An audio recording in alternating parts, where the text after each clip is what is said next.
Like, huh?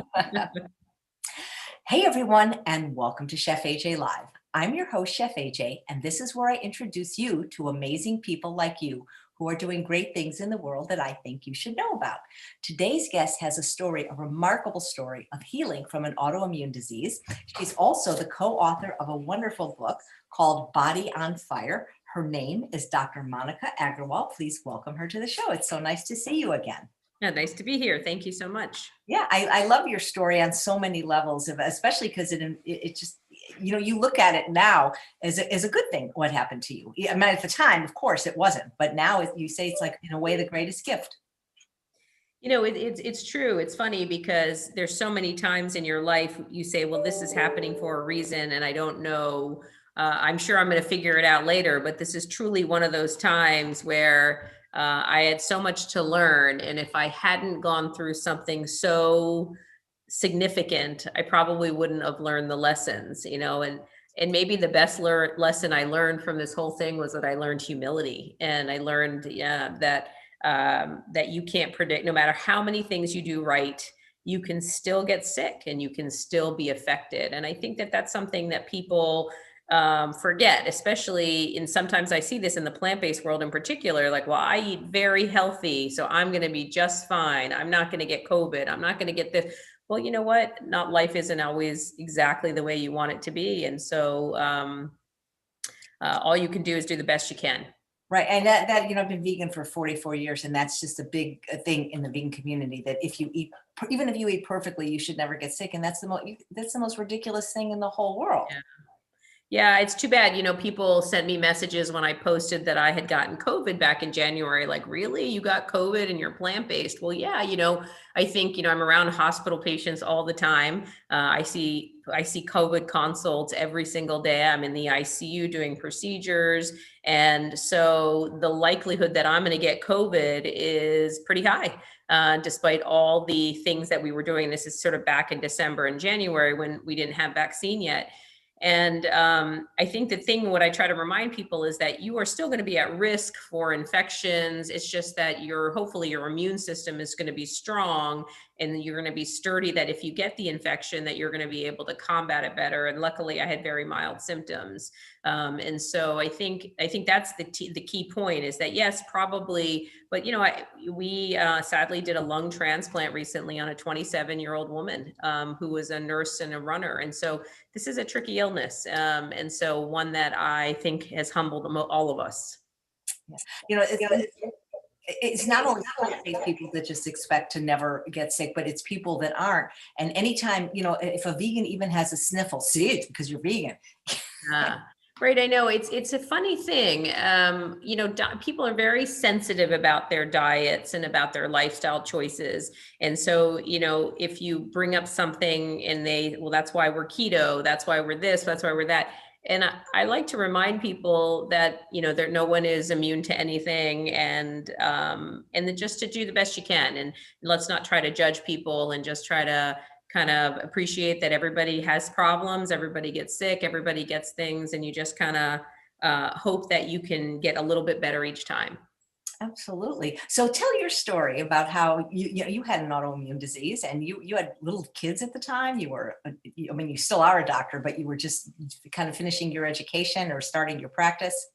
Yeah. So I'm now, when I was about, let's see, the baby is now, she is 10. Oh my goodness. So I had 3 children under 4 at one point. And so for anybody who's ever had anybody in sort of subspecialty or studied forever, which I have, my son actually said to me, wait, how many years were you in school? And when I had to count, I was like, oh, that's kind of depressing.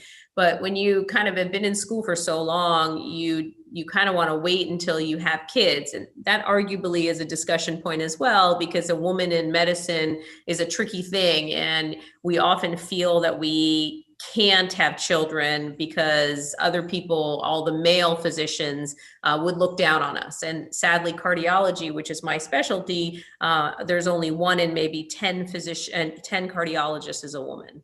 And so there's a lot of expectation to man up, so to speak. So I decided to wait until I finished all of my training before I started having kids. And so, clock's ticking. You said you start wanting to have kids, and so I had 3 kids under 4. So I always tell people this, that I had one kid that would jump when I'd come home, would jump into my arms. One kid would be hanging onto my leg, and one would be on the breast. And so like, it was just the 3 kids, and that's how I'd walk in the door, and it was like, okay, game's on.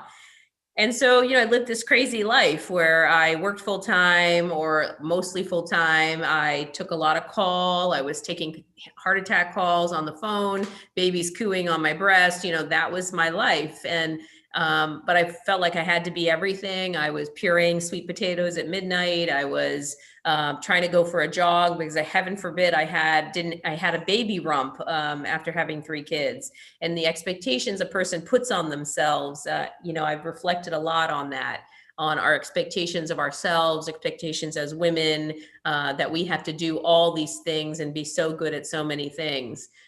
So about 4.5 months after baby number 3, I started manifesting joint pain. I always remember that in particular because it was a specific joint, and I find myself massaging it sometimes and thinking, oh God, is it pain or is I'm just massaging it? But I'll start massaging it, and then it gets better. It got better. And then a few days later, another joint. Then it was my shoulders. I remember my feet felt like there was glass in them. So every time I stepped, I would feel a cutting feeling. And so I kept changing my shoes, insisting that the shoes were the problem and not me. I couldn't button. I stopped losing within a few days of sort of very quickly. I started not being able to do the buttoning because baby clothes have snaps, and I couldn't snap the clothes. And so I remember thinking I was going to write a letter to baby clothes companies, Carter's Clothes or Baby Gap or something, and say, you shouldn't make clothes this way because it's too hard, sort of always explaining the problem away. So within a couple week period, I went from being sort of a runner and moving around like a busy mom and doctor to being completely debilitated. I tell the story, the hardest part of that story is the day that I knew I was really sick. I remember it was like 5 a.m. I'd gone downstairs to let the dogs out and get started on the day. And you have to get up like 2 hours early because I had to get 2 kids to daycare. I had to nurse a baby, and then I had to pump for the baby and then make my own lunch, and then somehow looked presentable for work.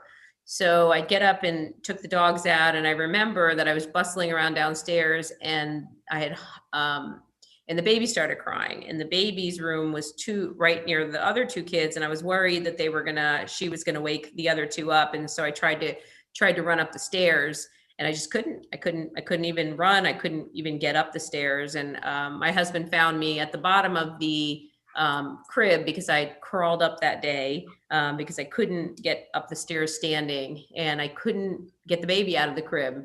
So I was just sitting below the crib crying because I couldn't lift her out of the crib.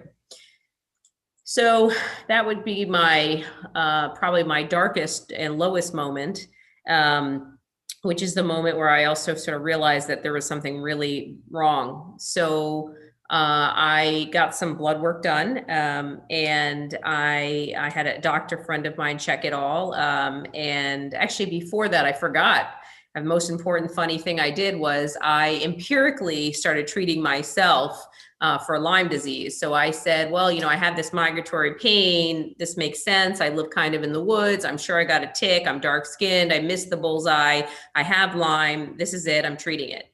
But I didn't get better. I got worse. And that's when I asked my friend to draw some labs, and my inflammatory markers were through the roof. And they were pretty sensitive and specific for advanced rheumatoid arthritis. Wow. I mean, you must have been completely overwhelmed.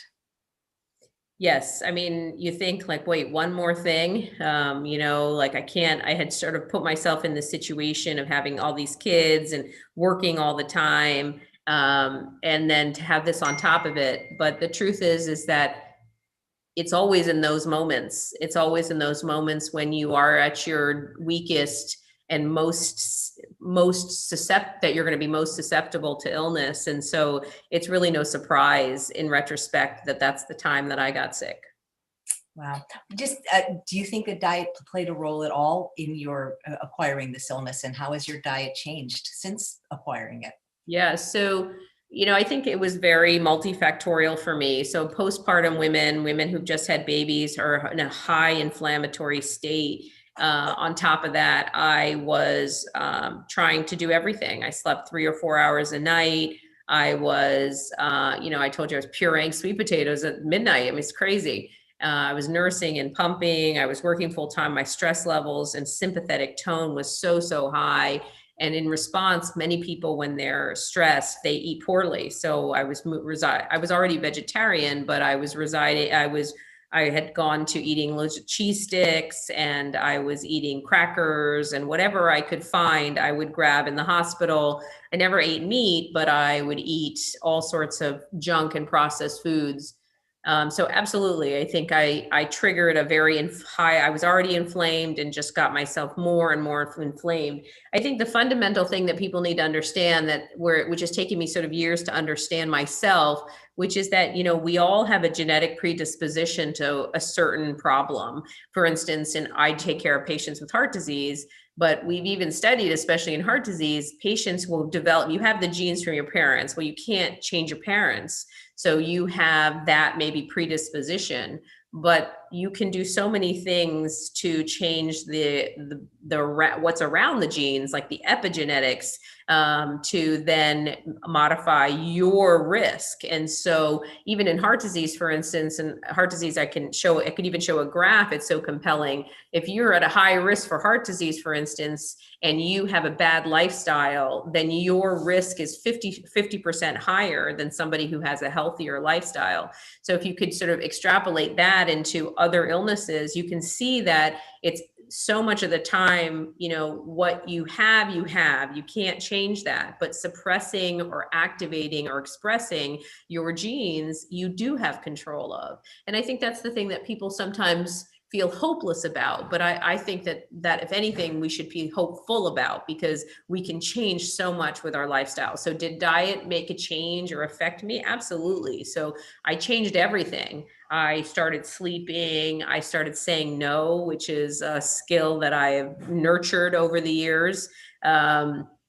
I have started accepting what my body can give me. I accepted that I can't be perfect, which was a hard lesson. I had to learn a lot of humility, and I changed everything about my diet. Like I started eating only whole foods, all unrefined, highly complex carbohydrates, very potent anti-inflammatory foods, lots of anti-inflammatory spices.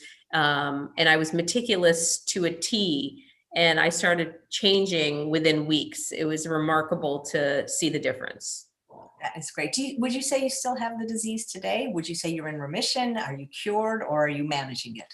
Yeah, so it's an interesting question. If you ask a rheumatologist, they would say that there is no cure to rheumatoid arthritis. And so when I was diagnosed 10 years ago, that's what I was told. Monica, just get used to this. This is your future. You're going to be on medicines for life, and there is no cure for this illness. I would say that when I check my markers, like the genetic markers, my genetic markers remain elevated. So they're never going to go down. I do continue to check, because I have a concept that I should be able to switch off the gene as well, but I haven't been successful. Like I see that curve up and down, and the data doesn't support, we don't know enough yet about that. But the inflammatory markers for 9 or 8.5 years since I have been 100% plant-based have been totally flat. Thank goodness. That's great. Well, just any of those things in and of itself is, I think, like you say, being a doctor, I mean, most of my family is doctors, brothers, uncles, grandfather, cousins, nieces, nephews. And first of all, that's incredibly stressful. And just having kids is stressful. And then having 3 kids under the age of 4, it's like you popped one out like every 14 months. Yeah. Yes. So, you put that all together, and you wonder, how could you not get sick? And so much, like you mentioned in your book, how inflammation triggers chronic illness. Well, doesn't stress in itself just trigger inflammation? Absolutely. So, acute stress, which is that short stress, like oh, I have to run away from a robber, or that kind of stress is very normal and just causes short bursts of inflammation. And that's appropriate because your body, your heart rate needs to go up, your blood pressure needs to go up. You don't want to be urinating when you are in trouble, or you don't want to have a stomach ache when you're in trouble. Those things happen, and your sympathetic tone is high. So your fight or flight response, you're activated and you go. Nothing else bothers you. You just got to go. You're running away from the robber. And then when you stop, you recover, and all the stuff that happened and got hurt, then you appreciate. So that's a very normal reaction. But stress or long-term stress triggers so much. You have sympathetic tone that's high like all the time.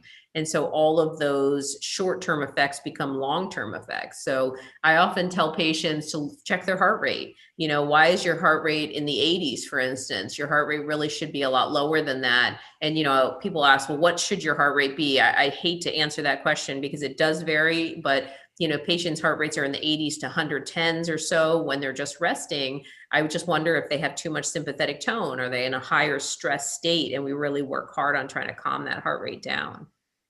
Yeah. I'm sure you're familiar with Dr. Sarai Stancic's story as well. Oh yeah, I know Sarai well. We're good friends. It's kind of interesting. You guys should team up how you both kind of came to this conclusion. Yes, I know Sarai well, and we've gone to events together, and we always have a good time. And she's fabulous and a huge resource as well. Yeah. Have any doctors, obviously the plant-based community, many of them know your story, but outside of the plant-based community, are any of them familiar with your story, and how have they responded to it?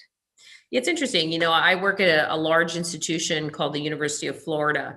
And I think that when I started in the division of cardiology here, I think people didn't know what to do with me because they knew that I was going to work on lifestyle, but was I going to be sort of a quack, or was I going to be somebody who was going to practice, legit medicine? People have these concerns, and scientists are difficult, and doctors can be awful and quite critical. And so I did worry about that. It's interesting. And so when I first got there, I think people were a bit cautious, but I think what I have noted, and people have told me since, that they've really been pleasantly surprised at the way I'm able to complement my practice of medicine with lifestyle. I think people don't realize that treating people is not just medicine or lifestyle.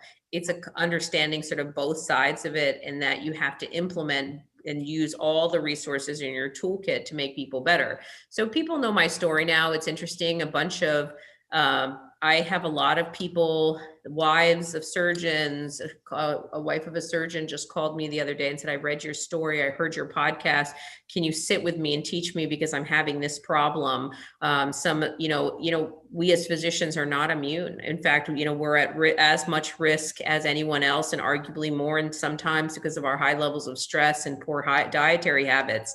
And so I see a lot of physicians in my clinic. So I run a prevention clinic, and I would tell you that the deans, the doctors, they make up a large number of patients in the clinic. And I think people come because they've either heard my story or see what I'm doing. And they say, well, so-and-so told me I need to be on a statin, or I need to be taking this medication. Can you teach me how to not be on those medicines? And so I think that that's an important, funny thing, right? Is that we as physicians, it's easy to give out medicines when you yourself are not affected. And then when you are affected yourself, the last thing you want to do is be on a medicine. And so I think that that's really important. And so when I talk to patients, I try to think of myself and think, what do I want to do? Because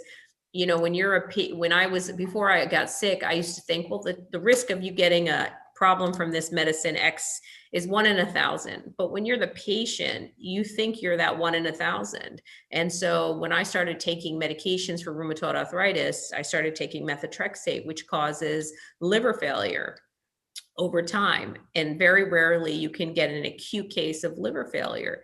So while it's so rare, and I heard that, and the logical part of me hears that, the emotional part of me went to bed every time I took it, thinking in the morning that I wouldn't wake up. So I get it. I think that I get doctors. I understand. I think no one wants to become a patient. It is not something you want for yourself.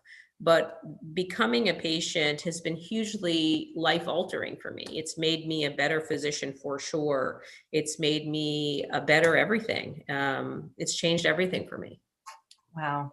You know, it's interesting with the, of course, stress can play a role in any disease, but in your specialty of cardiology, lifestyle really is important. It really Yes, is. because I mean, are your fellow cardiologists understanding that, like what Dr. Esselstyn says about how heart disease is a toothless paper tiger, it need never exist, and if it exists, it needs never progress? It's a mixed bag. I mean, people definitely, there's some people that I get referrals a lot too, where patients will be told, look, diet will not do anything to help your illness, which is a tragedy because even in the biggest scientific journals, you will see the evidence and benefit of lifestyle. I mean, stuff we've published ourselves. And so that is a true tragedy. Now, there are other people that think, oh, well, diet's important, but let's take the medicine. And so they're open to it, but they still think the medicine is better. But slowly and slowly, I'm starting to see more and more people ask me about their own health and and it's evidenced by the number of referrals I get from my own partners. And so they're sending me so many patients because they understand that, yes, they can start the medicine or put a stent in, but I can actually prevent them from ever needing to get a stent. Yeah, that's great. So, did your family all get on board when you got sick? Because you had 3 kids at the time. I'm guessing a husband as well. So, Yes. Yes, yes, yes. So, did they all get on board? No, I mean, my husband grew up in a family where they thought the end of the world was coming, and they used to shoot rabbits and put them in the freezer and be prepared for the end of the world kind of thing. So initially, my husband was very supportive of my changes, but I'm not the type of person to tell people what to do unless I'm asked. And so I never asked him to change for me. And what happened was over time, just watching how I was eating, seeing how good I felt, he completely changed. And that was something that he decided on his own. But that's important to me because I don't think that I'm not in a relationship that I feel that I should be dictating. That's not how my relationship works. And so but slowly over time, he completely adapted everything. I mean, he's the one who dries my turmeric now. He's the one who grinds it up for me. He makes me seitan and he makes it for all of us. My kids are, because I do the cooking. Yeah, they eat plant-based. So it's funny because I remember my son when he was 9 or 10, he's like, Mama, I just don't like spinach. And I said, honey, I love you, but I don't care, and so maybe that's a little bit tough, but that's sort of how it went because I really just don't care. I mean, at the end of the day, I want them to eat a certain amount of greens because it's very healthy for them. And that's what they understand. Now, as they've gotten older and they're getting into that preteen age, they're definitely asking more about different things. And my answer to that is sure, let's try it. Like my daughter came home and she said, Mama, I want to try this thing. It's called pudding. So my 10-year-old said, let's go get pudding. So I said, okay, let's go get pudding. So we went to Publix, which is our grocery store, and we picked up pudding and she tasted it and we got the little jar and she's like, it doesn't taste that good. I'm like, okay. But then there's certain things she does like and they will try and they say, I do like this. And so I sort of feel like the way I want to raise my children is that I want them to eat plant-based 100% all of the time. But they live in the world and I don't want them to be 18 and say, to heck with what mom said, I'm going to McDonald's every day because she never took me to McDonald's. So if they go out, they know that if they want to try something, I will say nothing. And I let them try it and they can do what they like with it, but they know that at our house, this is how we're going to eat. And what I found almost 9 out of 10 times is that they prefer what we cook at home and what we eat at home. And, if we go out and eat and even when we travel, I always remember this when we travel because we usually rent a flat or a VRBO or whatever. And we bring our own food. Like I travel with hummus. I'm sure you travel with food and stuff too. And so we travel with all of our items. And then you end up eating out once or twice. And so the kids they'll always say, oh, I want to go home and eat at home. Let's go home so we can eat fresh, healthy food. So, they don't say fresh, healthy food. They just want to eat home cooked food. They don't even know or appreciate that we're eating it because it's healthy. They just know it's their comfort food from home. Right. And most people develop the taste preference from what they eat habitually, whether it's healthy or not. And if they've been getting a lot of good food at home, I can imagine it probably doesn't taste as good to them. How old are the kids now? The kids are 10, goodness, 12 and 14. So my 14-year-old boy, who was 4 at the time of my illness, so 10 years ago now, he's 6'2".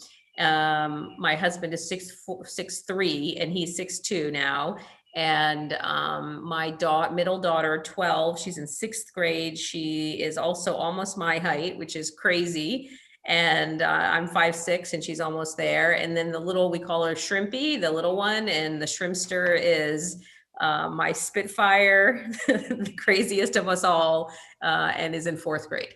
Wow, that's amazing. Do you ever share with them the reasons that you eat this way? I mean, because now maybe when they were under the age of 4, Yeah. they couldn't understand, but like you say, they're old enough. Your youngest one read your book, so they understand at least probably why you're doing it. Yeah, no, they totally get it now, which is cool. So they sometimes will call me because they get it. So they'll say, well, we don't eat this food because it hurts animals and because we don't think it's good for your body. Like I've heard them say that, and it makes me a little tearful. It's so cute to listen to that. And so sometimes they'll call me and say, Uncle Andre wants me to, one of our neighbor friends, well, Uncle Andre wants us to eat this food. Is it okay? And my answer is not yes or no. It's what you think you would like to do is fine with me. And so, and they think about it and then they make the decision. And I just don't want them to think of me as their keeper in the sense of like, they have to impress or they're going to disappoint me. I don't want them to ever feel that. I want their choices to be their own. And if they feel that they've made a choice and they sometimes try something and say, Mommy, it gave me a tummy ache, I'll say, okay, well, maybe don't try that one next time. Oh, I don't have kids, so I can't comment on what kind of parent I'd be.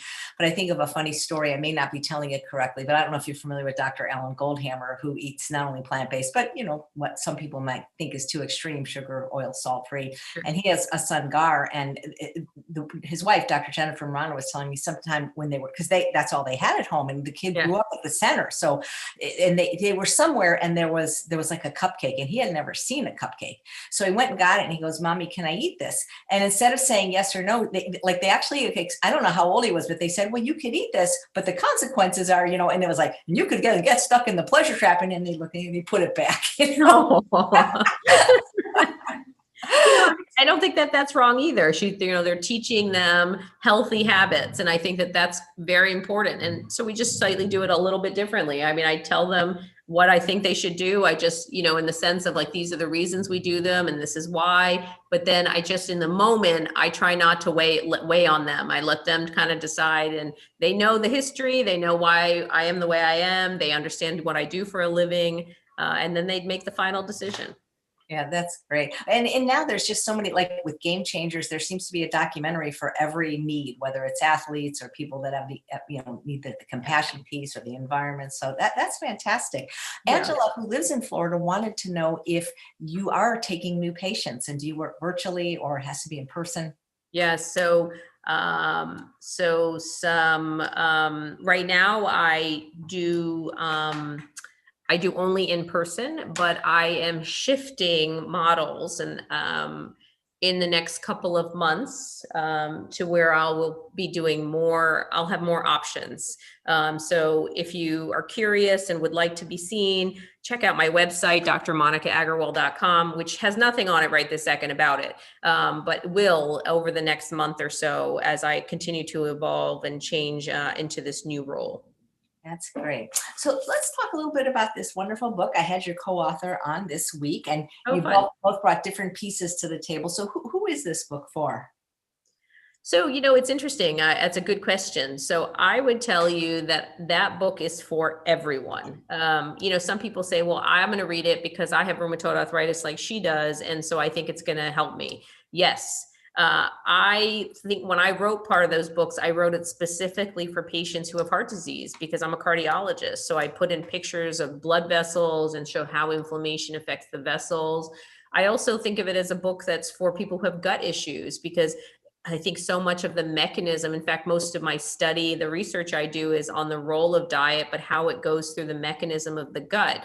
And so we found some really cool data recently where we showed changes in the gut flora by putting on people on a plant-based diet for just 6 days. And so Scott Stoll, as you all may know, is a huge proponent of plant-based nutrition, and Scott helps me with a lot of research projects. And so we were able to take some of his patients and put them through a change, and the mechanism is clearly a gut change. And so if you ask me who the book is for, I would say it's for really everyone who has stress or who has inflammation and who's at risk for inflammation, which is everyone. And so I think we all need to understand that we can prevent illness by making changes, and we can make our illnesses better by making changes. So it's never too late. I have a patient who's 92 who went plant-based, and he is blown away and sent me this long letter about how great he feels by just the changes he's made. So it's really for anybody and everyone who wants to deal with inflammation and who wants to have a tool. Like I have a partner in my that I used to work with. He said, Aggarwal, he said, all right, I know what you're into. Like I get your vibe and all that. But you keep your stuff to you, and I am going to take my Crestor. So he's like, I'm going to eat my steak, and I'm going to eat my Crestor too. Crestor is a cholesterol medication. And I said, okay, but that is not, and so I said nothing, and that's the end of it, because again, if you ask me how to change, I will help you change, but I'm not going to tell you if you don't ask me. And so, that to me is sad though, right? Because it's not that red meat or that steak. If you eat steak, for instance, it doesn't just increase your LDL. The statins decrease LDL. It also causes inflammation. Well, it's true, statins have some anti-inflammatory effect. That's true. But it also changes the way your gut works. And we make metabolites in our gut that become elevated. Some like TMAO or endotoxin. There's sort of things that your gut makes when you eat those foods that your statin isn't helping you with, or it has so much sodium, which makes your blood pressure go up, which the statin doesn't help you with. So there's so many things that we are not appreciating by eating one food. So you can't say, I'm going to take eat my steak and take my statin too, because it's not in kind. There's so many things that you're doing with eating that steak that medicine is not doing. So who is the book for? Everyone. That's true. Long story. Yeah, because I don't know anyone that doesn't have stress. I like that. I think you coined a new phrase. You can have your steak and statin too. I know, right? Have your steak and statin too, but sadly, even with the steak and statin, you're still not going to be as good as somebody who doesn't eat the steak. Absolutely. People keep commenting, Dr. Aggarwal, on your beautiful background and wanted to know what it is. Thank you. That's nice. That is one of my favorite backgrounds that I do when I do podcasts. So I don't know if you can see, it's huge. It's like 4 pieces of wood. I got it in Thailand. I used to travel a lot pre-COVID and pre-kids. And that is something we picked up when we were in Thailand. It's beautiful. Thank you. Susan wanted to know, what are some of your kids' favorite meals that you make or that they make or eat? Sure. So some of the go-to items. And so, because that's a good question, actually, Susan. So thanks for asking it, because people often say, well, these foods aren't kid friendly. And so what foods do they love? Okay. So my kids love black bean and corn burritos. That's a huge favorite in our house, is black bean and corn burritos. The other way they like to eat, like tacos, is Indian style. So I use kidney beans and I use Indian spices like cumin and curry powders, and I'll make and I'll mash up the beans and I make it into like a taco bean. And then they'll like to eat those with tacos. Mostly they love everything Indian food, because I cook a lot of Indian food. So for people who are familiar with things like dal, which is a lentil, we eat lentils once at least a week. And we're writing the cookbook, and we're putting the Body on Fire cookbook right now is being written, and we put in a dal recipe, which was people have asked for that. So the lentils with brown rice, although they argue with me and tell me that white rice is better. I don't know what they're talking about. And then black bean and corn burritos. Those are some of their go-tos. Every once in a while, they like to eat a veggie burger. So I like, if we do something quick, I don't do a lot of veggie burgers or pre-made. I usually make fresh veggie burgers. But sometimes I'll do an Amy's veggie burger if I'm very late and busy. They love to eat Asian food. So like noodles or like a pho. We do a lot of pho at our house, or udon noodle soup, which is another sort of go-to because you can throw a load of vegetables into that and they don't even notice it. Right, great. And thank you for mentioning the cookbook, because Bill was asking if there's recipes in this book, Body on Fire. There's not, but you are coming out with the cookbook. Yes, it's I am behind. Story of my life, but it's getting there. And because I think the biggest criticism of the Body on Fire book was that there weren't recipes, which is a fair comment. I think for me, I couldn't figure out how to do that. And maybe because I'm sort of one tracked. And so I felt like it needed to be its like own thing. And what we're doing with the cookbook, and you're better at it than I am, AJ, I'm just not as good at it. And so what I found for this second book, what we are doing is we put in the other comment we've had is, well, I love your book. I can understand it, but how do I get started? So I put in like because I think the first 6 weeks are crucial. So I put the 6-week program that I do with my patients into the cookbook. So this is what I want you to eat on this first 6 weeks, eat, rinse, repeat kind of thing. Do you do any culinary instruction for your patients? Yeah, so we used to host a culinary last year pre-COVID. We did a culinary CME, but that was for physicians, and we had S come down and Jane and we had tried to have you come down, but it was like COVID and it was crazy. But if we continue that's for physicians and allied professionals. We don't do a cooking class for patients, although I think that would be a great idea. I do have a couple of people, like we're running a study right now to assess the effects of oil in a plant-based diet. And in that study, we have people, a dietitian, a plant-based nutritionist, and chef, and she's cooking for the patients, which is fun. But I don't have anything to offer currently to patients. But you don't need me because you have Chef AJ. Yeah, that's neat. It's interesting how I'm finding so many more plant-based doctors are also going to culinary school.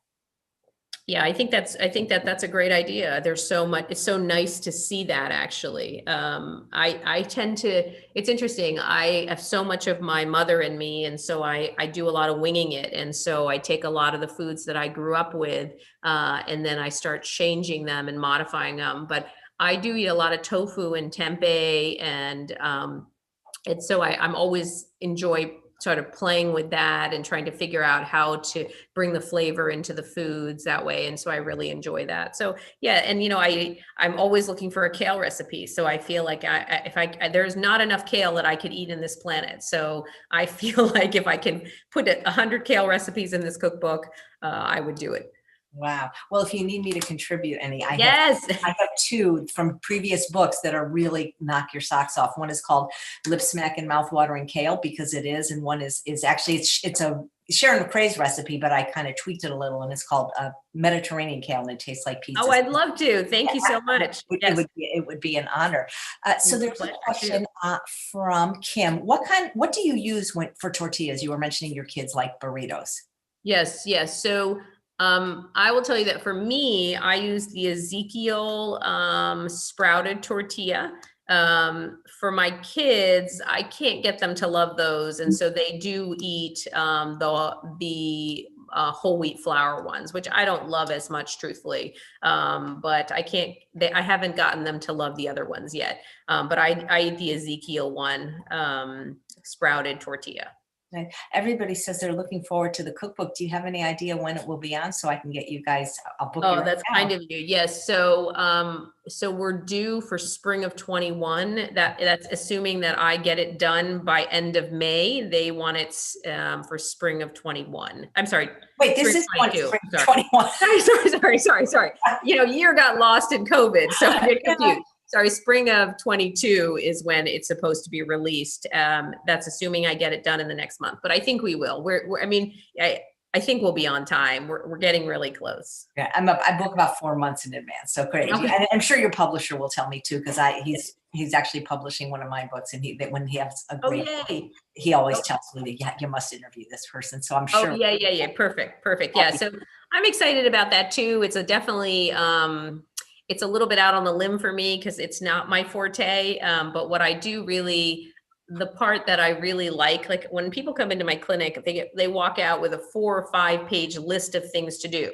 And these are the breakfasts, these are the lunches, these are the dinners. Here's the grocery list. I want you to pick up these are the brands I want you to buy. And so they come out. And so I tried to sort of mimic my clinic visit into the book and said, this is the list of groceries I want you to buy for your 6 weeks. This is what I want you to do. So hopefully I'm able to sort of, for people who can't come in and see me, they'll be able to kind of have that experience. Yeah. Wouldn't it be cool if you went to the doctor and he just, you know how sometimes when you go to doctors, like they get samples of drugs from pharmaceutical reps, and like, especially if you've been going to the doctor for a long time, but you know, you don't have a lot of money, they'll give you like a little sample of that drug. Wouldn't it be cool if they just gave you like samples of fruits and vegetables, or hey, even better yet, here's your food for the week. Yeah. So, it's interesting that you say that. So I used to give out like oatmeals that I liked, and I would have samples but unfortunately, they would get taken. And so that was sort of an unfortunate problem where I'd have my little sample kit, but I definitely have thought how it would be really nice if I could just have like, this is the best balsamic vinegar. Now there are 5 great balsamic vinegars. For the way, I love the one you sent us. It's fabulous. So thank you. Props out for that one. I ate the spicy one, the hot one. Oh the blazing habanero. That's Dr. Michael Greger's favorite. That is so I love good. that. Oh my God, I love it. And then I had a sweet one too, which I have to remember to tell you, and it's a white vinegar, which I don't typically like, and loved it. So, so I feel like, and that's California vinegars. Balsamic. Maybe you had the lemon or something like that, or the I'll have to find it and send you the picture just for fun. But it wouldn't be fun if we had like the 5 or different types, and you could just check off on a sheet, these are the things we want, and then you could walk out with these are the things that you bought, like going to the grocery store, but you got them from the doctor's office. Wouldn't it be cool that instead of pharmaceutical reps who are always trying to woo doctors with expensive trips and things, we had a fruit and vegetable rep? Yes, like the future of medicine, perhaps. That's great. Well, there are some medical schools, and I had one of them on, that actually have a degree in culinary medicine where they're teaching the doctors how to cook. Yes, and we run a 1-week nutrition intensive at the medical school, and we have an obesity rotation, and we have patients that just come in for wellness now that are all students, which is so great. And they all round in my clinic with me, and their comments are like, "Wow, we didn't you could do this, or that you could spend this much time with a patient, or that you could make such an impact." It's nice to see. And, I try not to get saddened by the fact that, wow, it's, that this is the first they're getting this, but to sort of remember that it's so good, at least that they're getting it. Yeah, and hopefully they've made things a little less stressful for doctors, because I know like the grueling when you're in resident. I mean, like you used to couldn't even get any sleep when you were in residency. Like that was like your badge of honor or something, and that's just crazy to create disease in people that are trying to cure other people. Makes no sense. It's such a sad thing, and the only reason that changed, there were work hour changes because somebody made a mistake. There was, residents were making mistakes, and because they're so overtired. And so now we have those residency work hours, and I'm glad for the residents, and people love to say, well, when I was a resident, I didn't have those, because it's our badge of honor that we didn't have those work hours. And the truth is that, look, if I can do a really good job in a little bit less time and sleep a little bit more, I'll take it any day. Yeah, fantastic. Sharmila, who's watching live, says, Dr. Esselstyn says, if you follow a super strict whole food plant-based lifestyle with greens at every meal, he says the endothelium will be healthy, and don't worry about slightly elevated LDL. What is your opinion as a cardiologist?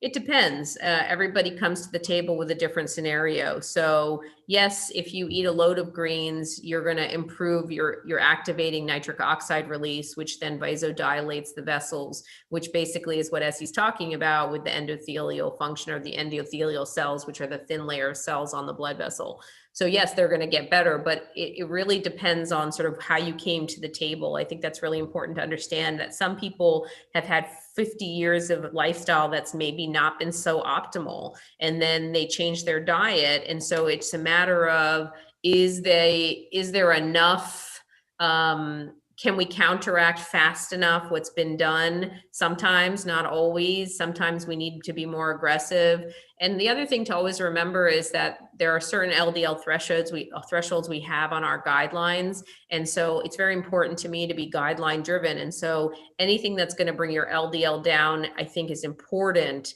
And so because we do have data to show that LDL reduction in patients who have heart disease does improve your mortality. And so I do focus on bringing down that LDL, but it depends on, again, the patient. So I think Sharmila, I would say it depends. If your LDL is 190 and you're eating plant-based, well, that's not going to be optimal. If your LDL is 105, that's a very different scenario. Right. And, a lot of people worry about numbers. And I'm not going to say this is good because I'm not a doctor, but that like the doctor said, well, my HDL was too low. But I keep hearing that analogy about when you don't have garbage, you don't need garbage trucks. So if you're eating really clean, the numbers aren't necessarily as worrisome as if you're not. Is that correct? Yeah, I mean, I think yes. And I mean, so again, some people come to the table with genetic conditions where they can't make LDL receptors, for instance, so they can't clear their LDL. And so they're going to always, no matter what you do, they're going to have high LDL. And those patients are going to have heart disease at a young age. And so those patients need medicine. There is no way around that I have been able to find that I can be good enough. But that most people aren't in that scenario. And most people that making your lifestyle changes will make a huge impact on those numbers. And your point is important that, it's, if you don't, your HDL too low, quote unquote, I don't know if I believe that, because if your LDL, as you point out, is low too, there's no as you said, there's no garbage in. So, your ratio is still going to be very low. So more than just one number, we really have to look at everything. The ratio, if you have a lower HDL, but is your LDL also really low? That's because you just so your numbers, your bad and good cholesterol are both low, you're in a good place. Great. There's a question from Linda. Is there anything specific in a whole food plant-based SOS-free diet to help with venous insufficiency? Yeah, so venous insufficiency is mechanical. So that's a tricky problem. So mechanical problems are problems like arthritis, not rheumatoid, which is inflammatory, but like osteoarthritis, which is mechanical. So venous insufficiency typically is a problem where the veins in your superficial veins and sometimes your deep veins have these valves, which their job is to push the blood back to the heart, and they get broken. Now, typically that's because of longstanding obesity, if you carried a lot of children, if you have larger weight in your hips than in your tummy, and then some of it's really genetic, then you may be more prone to sort of getting those bigger blood veins, those veins in your legs, and those valves become incompetent. And then over time, it's hard. The things that you can do for venous insufficiency are eating really low salt, because if there's less water in the whole system, then there'll be less water in your legs. You can wear TED stockings, which always helps, but don't restrict your water, restrict your salt, but drink plenty of water, wear TED stockings. And some people, if they get that neuropathic pain when their legs are swelling, Epsom salts are really good for that. I love Epsom salts bath. I live in the desert, so when it's over 100, I don't like taking baths so much. I do love I'm a bath person. Yeah, it's great. Well, the magnesium too, that you're getting into your body that way. Yeah. So Faith has a question. Sorry. No, of course. If the long-term effects of COVID, anything that damages the heart in particular. Yeah, we have seen, I am seeing in my clinic and in the hospital, patients who are getting COVID myocarditis, which is inflammation of the heart. And there are people that are having very interesting heart-related problems like POTS, which is a heart rate issue. That's happening to patients post-COVID, where their heart rates rise very quickly. Very interesting later complications of COVID. Typically, though, what we're seeing is that you're not just fine, and then a year later you're having a symptom. So I wouldn't panic about that, but it's usually sort of in that first couple of months post-COVID that we are seeing some of those people are still inflamed. I myself have had COVID.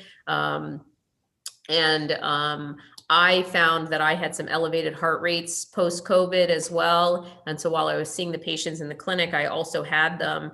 The treatment is tricky though, because most of it we think is inflammatory. So some people do need to be treated with medicine, but myself, because it was fairly benign, just hydration and cutting out caffeine helped me. Speaking of caffeine, there's also a question, what do you think about caffeine in general and green tea in particular? Yeah, I'm not against caffeine. I know that not all of us agree on that, but I think caffeine's okay. In general, the studies have shown that if you're somebody who drinks caffeine regularly, then just stick regular instead of binge drinking. That's when it becomes not so good for you.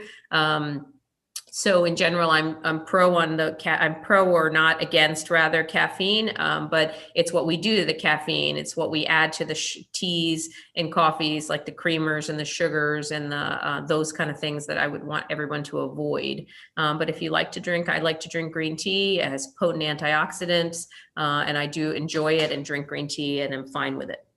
But even for people with atrial fibrillation? Oh, so different scenarios. So if patients have atrial fibrillation or problems with elevated heart rates, they will likely have to cut back on their caffeine intake. So, and these post-COVID elevated heart rates, like myself, the way I treated myself was increased hydration and cutting out caffeine. Now my heart rate is resolved and I am back to drinking caffeine again. But sometimes in that sort of inflammatory state, you have to sort of make more drastic changes. Right. I know when my husband got AFib, the doctor, cardiologist, plant-based, wrote on a prescription pad, no caffeine, no chocolate, no alcohol. Yes. A long time Right. ago. So those are sort of big ones, and people forget that chocolate has caffeine in it. And so they sometimes I find I have patients that cut out their caffeine, but keep eating a lot of chocolate, and they still trigger people who have palpitations too. So people who get PVCs, or people might have heard those terms, PVCs, or they notice their heart fluttering a lot at night.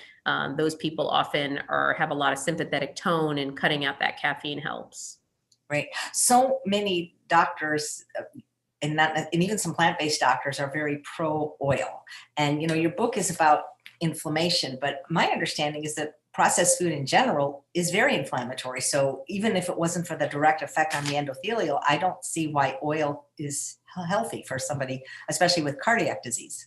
Yeah, so the big answer to the question is that we don't fully know the answer to that question. So I think that part of the reason I'm running the study that I'm doing is it's a plant-based study, and I'm adding in high oil. It's a crossover design. So we're trying to look at putting people on a plant-based diet with a higher amount of oil, like in a Mediterranean diet, and then crossing it over to a low oil arm and seeing how you do and what happens to the gut flora and to inflammation. So while my bias is that less oil is better, I don't think we fully know the impact of some of these oils, like polyphenols, that have high polyphenol content. Now, I think that in general, we should say, and what the party line is that we want to not eat oil for health.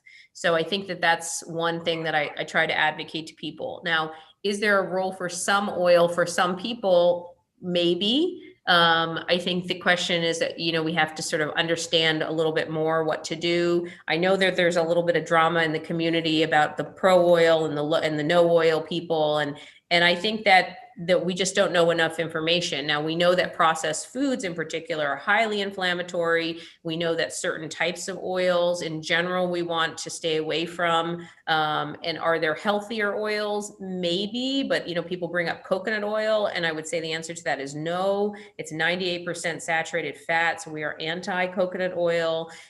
Is there some counteracting of the negative effects of oils with high polyphenol content? And that's the question with things like olive oil, maybe, but not enough for me to advocate for or against. And so in my heart disease patients in particular, I restrict oil.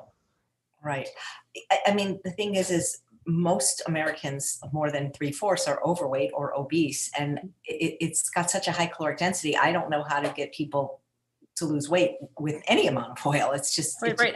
And that's an important point. I am glad you brought that up. I always tell people it's 14 grams of fat in 1 tablespoon of oil, give or take, depending on the oil. So, and people like to pour and then look away when they're pouring their oil. And so I agree with you. Like people who are trying to lose weight, you listen to what they're eating. Well, there's oil in everything you're eating. So Is this too much? Yes. Is this SOS free? Is that too little? I don't know the answer. I doubt it's too little, but does it, I don't think that there's a point that this is too extreme. I think that this is great, but is there room for a little bit of flexibility, like right here? Maybe. And that's, I think, the question I'm hoping to answer with my study, to be continued. Right. I find that most Americans don't do moderation very well. Yes. Yes. Or, that's true. The average American eats between 4 and 6 grams of sodium per day. I mean, 4 to 6 grams of sodium is so much salt. And so that's 1 gram of salt 2 grams of salt is 1 teaspoon of salt. And so that's a load of salt, but they don't realize that they're getting it because they're eating out and they're ordering all these processed meals and microwaving them. And so if we can just get closer to this side, we're doing well, and so that's what I try to tell patients is don't focus on, God, I have to cut everything out. Just focus on making some changes away from here towards here. And that's success and that's progress. And every day a little bit more, because people say, well, that's too extreme or that. Well, first of all, you could say, well, heart disease is pretty extreme. Autoimmune disease is pretty extreme. Being on medications that can kill your liver is pretty extreme. But if that still feels like, that's too far away and intangible for you, the key is to just get further away from here and get closer to here. Just eat more plants. Maybe don't focus so much on all the other details. Just eat more plants. Start there. Absolutely. I know that Dean Ornish has some kind of a quote that people say that eating a low-fat vegetarian diet is extreme, but cracking open people's chests and stripping veins from their legs and putting them in, that's not extreme.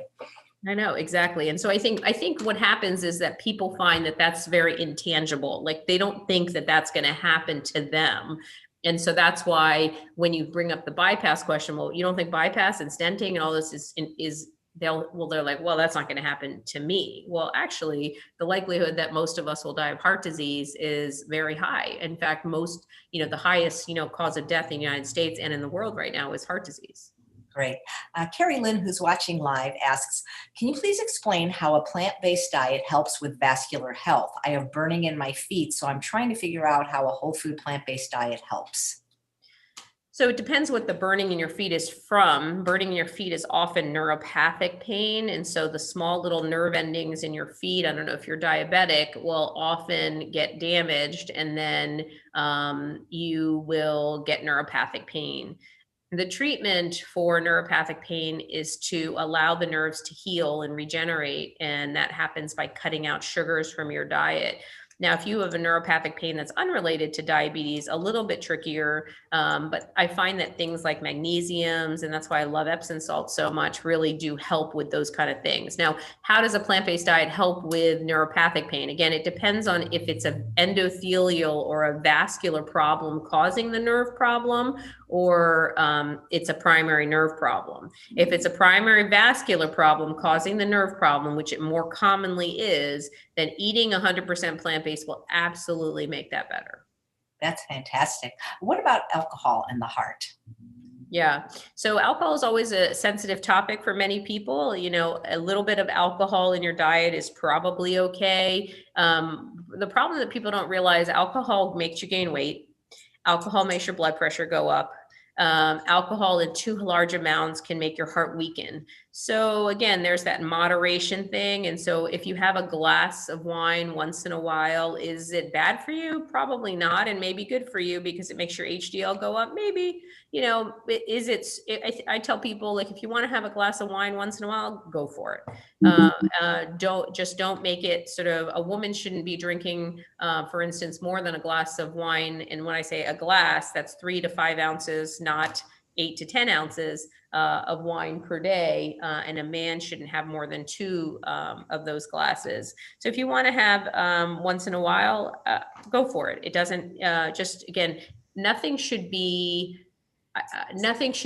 these sort of things should be on if you would desire it once in a while rather than I'm doing it for my health. And so, yeah, are there some health benefits? Yeah, but I wouldn't add it into your life because just for the health benefits, because there's all these things that also it can do that are negative.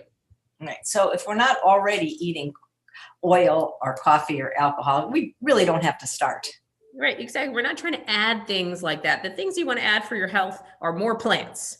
That's the thing that you want to add for your health. If there's any doubt, eat plants. Eat as many plants as you can get your hands on. Eat them. And whole grains. And if you want to add nuts and seeds, depending on how advanced your heart disease is, you can add nuts and seeds. And then you can eat whole grains, nuts and seeds, spices.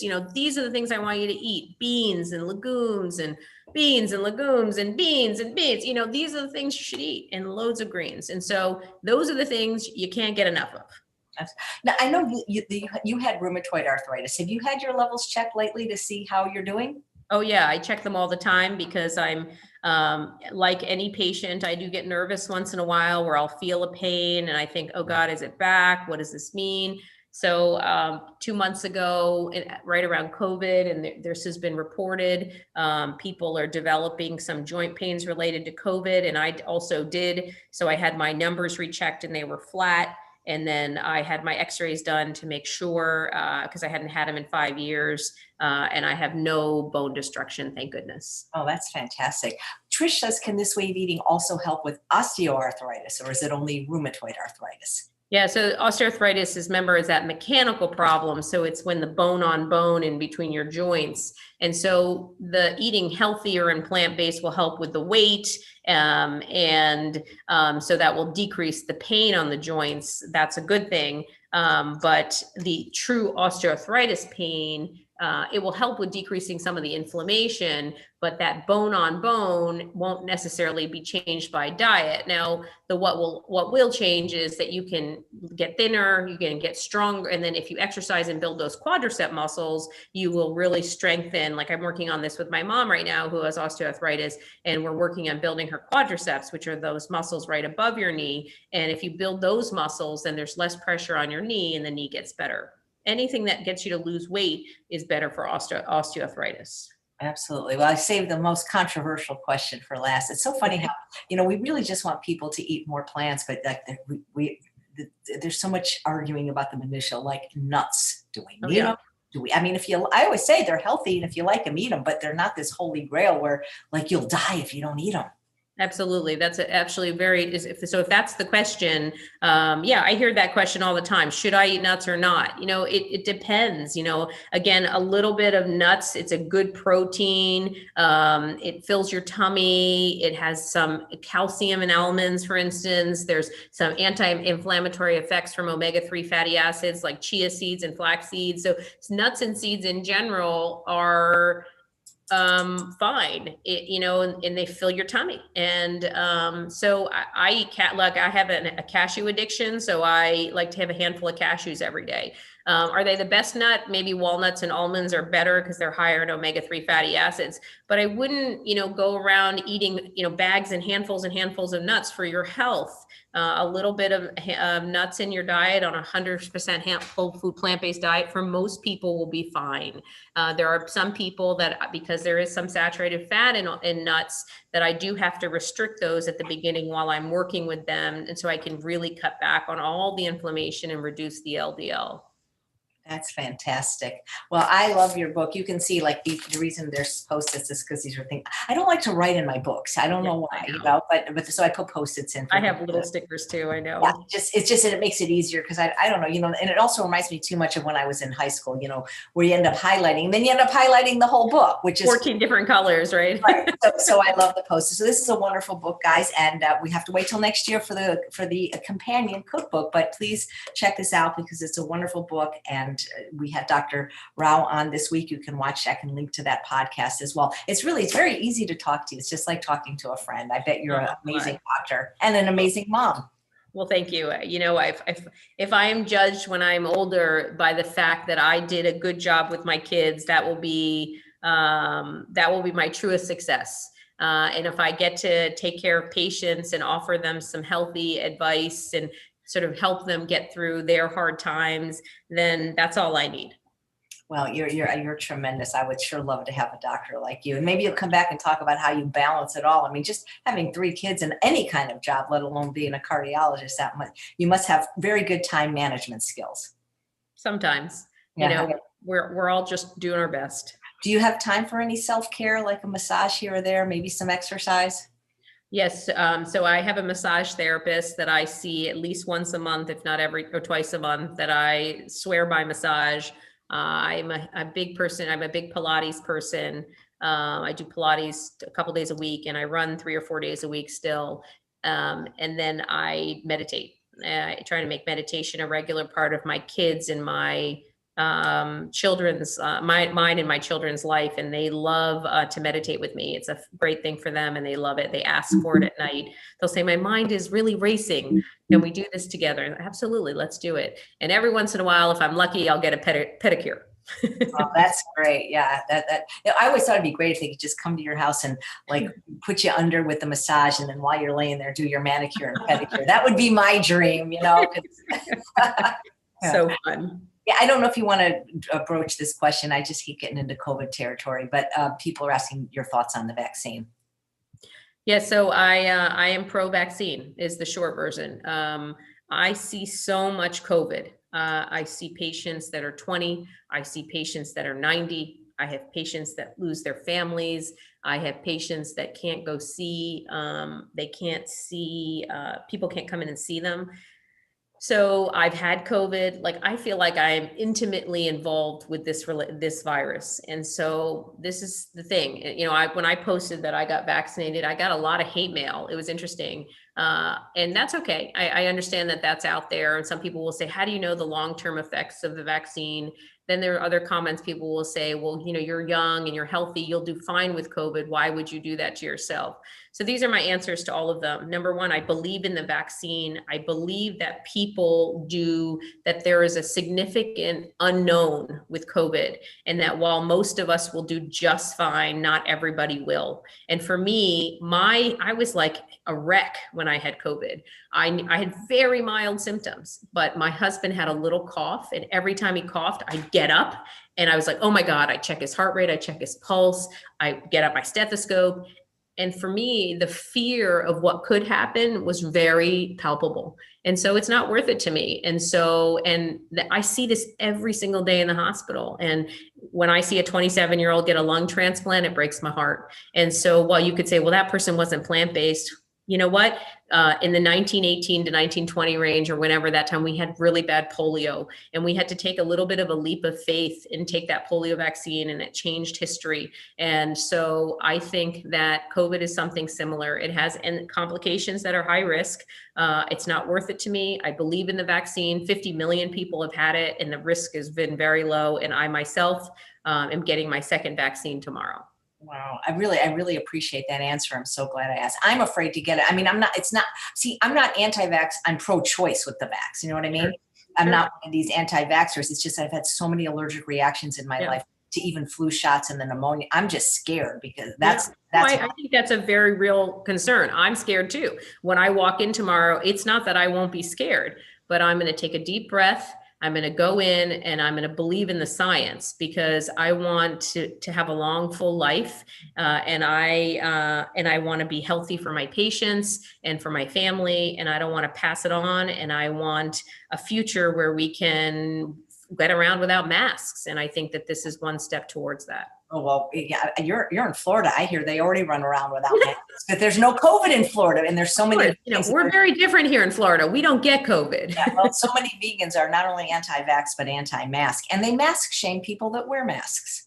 Yeah, I think that's the key, to be very careful in this community, is that our role in life is not to judge others. And it's so that's why when people say, well, why don't you tell them your opinion? Well, if they didn't ask me, I don't tell them. And so I feel that that my job in life is to be me and to take care of me and the people around me and my family. And this is what feels right to me. If you don't believe or agree with my decisions, that's okay. And you do what you think is right. But I believe in the vaccine. And so I believe in wearing masks, and I wear a mask. And so I'm okay with other people disagreeing with me, and you do you. But again, because I'm around it every day, and other people, they don't see what I see. So they don't know what can happen.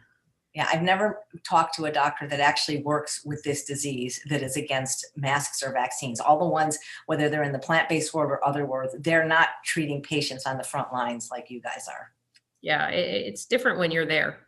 Yeah. Well, thank you. Yeah, I just think you're great. So guys, she's great. So we're all going to go buy this book right now because she's so awesome. And I can't wait till the new book comes out. And I'm going to really send you as soon as we get off some kale recipes. Yes, please do. Yes. Actually, and then I'll send them to Bob and I'll say, Bob, I want to add these in. Oh, that'd be amazing. Thank you so much, Dr. Aggarwal. Such a pleasure talking to you. Mine too. Thank you so much. Bye, guys. Bye. And thanks all of you for watching another episode of Chef AJ Live. Please come back tomorrow for a double header when my guests are first at 11 a.m. Dr. Colin Zhu, who is not only a medical doctor, but a trained chef. He is going to be making a cauliflower ceviche.